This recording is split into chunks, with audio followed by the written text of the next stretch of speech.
हाँ, मैं अब अपने शेष जीवन भर के लिए वृद्धाश्रम में रहने जा रही हूँ। वहाँ जाना मेरी मजबूरी है। जिंदगी जब उस पड़ाव पर पहुँच जाती है, जहाँ अपने शरीर के ही विभिन्न अंग अपनी लाचारी के कारण खुद अपनी जरा सी भी देखभाल कर पाने लायक नहीं रह जाते। आपके अपने बच्चे या तो अपने अपने काम धंधे में ज़्यादा मसरूफ हो जाते हैं, या फिर उन्हें खुद अपने बच्चों की देख रेख की चिंता फिक्र करने की अब ज़्यादा ज़रूरत महसूस होने लगती है, और उन्हें आपकी सेवा शुश्रूषा या टहल चाकरी के लिए अपना थोड़ा सा वक्त देना भी मुनासिब और मुमकिन नहीं लगता है। ऐसे हालात में आपके सामने वृद्धाश्रम में चले जाने की लाचारी के अलावा कोई और रास्ता बचता ही कहाँ है। मैंने देखा है, वृद्धाश्रम का भवन अच्छी हालत में है।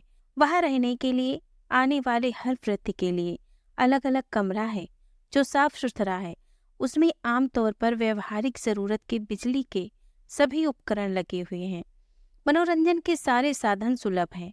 आश्रम में मिलने वाला खाना भी लजीज कहा जा सकता है, और अन्य उपलब्ध सेवाओं का स्तर भी बेहतर है।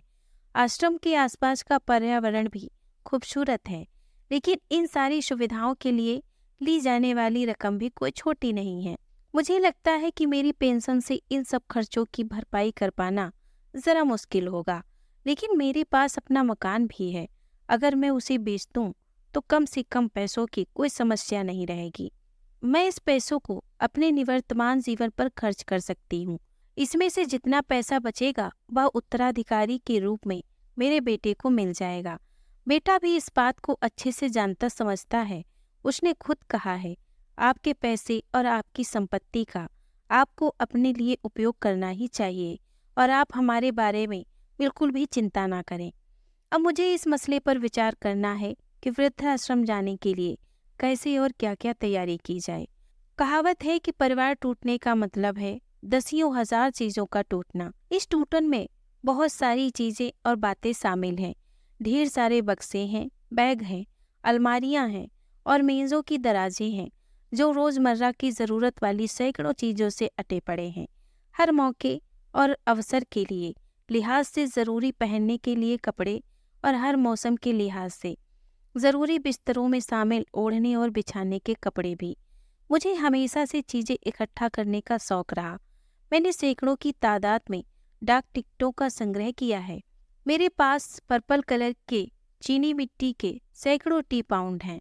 इसके अलावा अलग अलग चीज़ों के कई छोटे मोटे संग्रह हैं, और अनेक छोटी छोटी चीज़ें भी हैं, जैसे पन्ना, अखरोटी, कहारुआ की कई लटकनें और पीले रंग के 2 छोटे क्रोकर भी हैं। किताबें पढ़ने का मुझे खास शौक रहा है।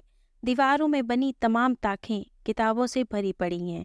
बढ़िया विदेशी शराब की दर्जनों बोतलें हैं। घरेलू उपकरणों के पूरे पूरे सेट हैं।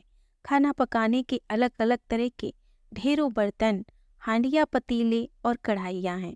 चावल, तेल, नमक, नूडल्स, आटा, मसाले और खाने की जायकेदार बनाने के तरह तरह के पाउडर और अन्य चीज़ें भी हैं।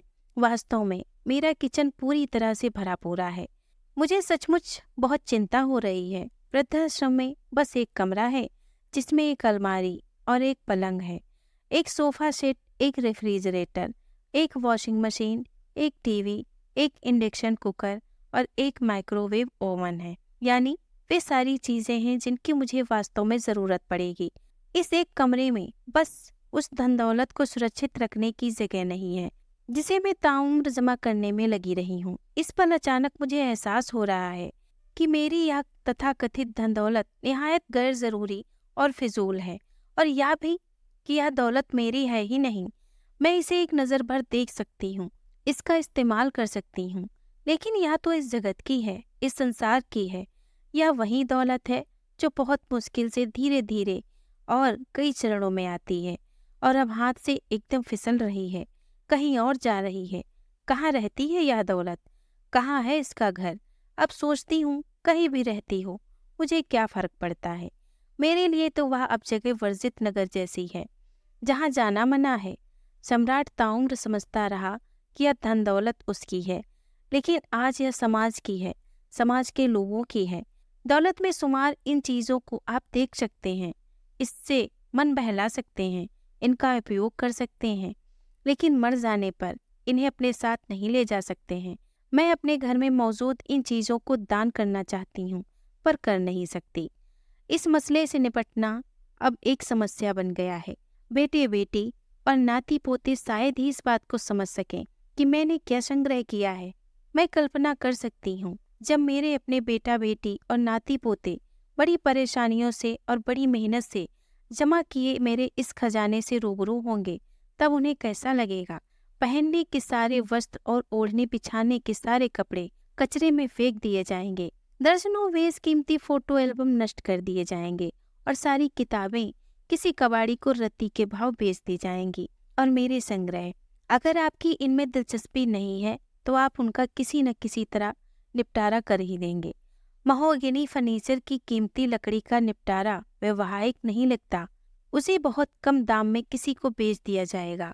यह कुछ ऐसा है जैसे रेड मैसन नाम की कोई बेहद खूबसूरत और भव्य हवेली ढह जाने के बाद सफ़ेद संगमरमर से निर्मित उसका एक छोटा सा हिस्सा सुरक्षित बच जाए, एकदम स्वच्छ दुग्ध धवल।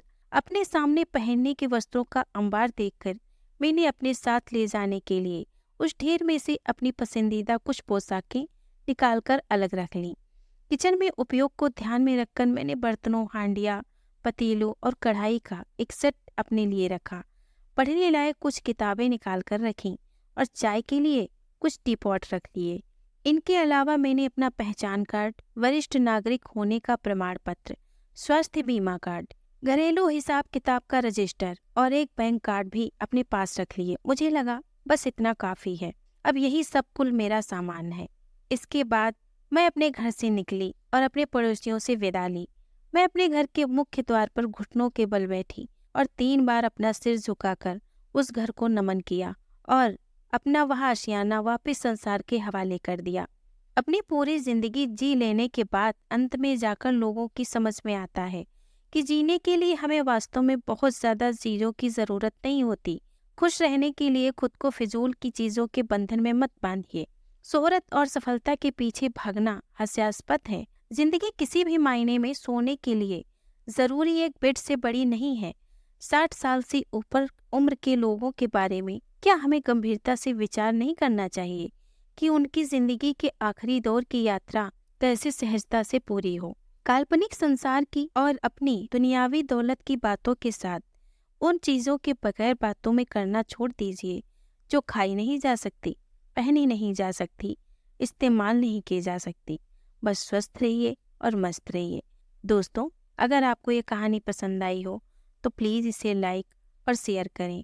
अगर आप हमारे चैनल पे नए हैं तो प्लीज़ इसे सब्सक्राइब करें। धन्यवाद।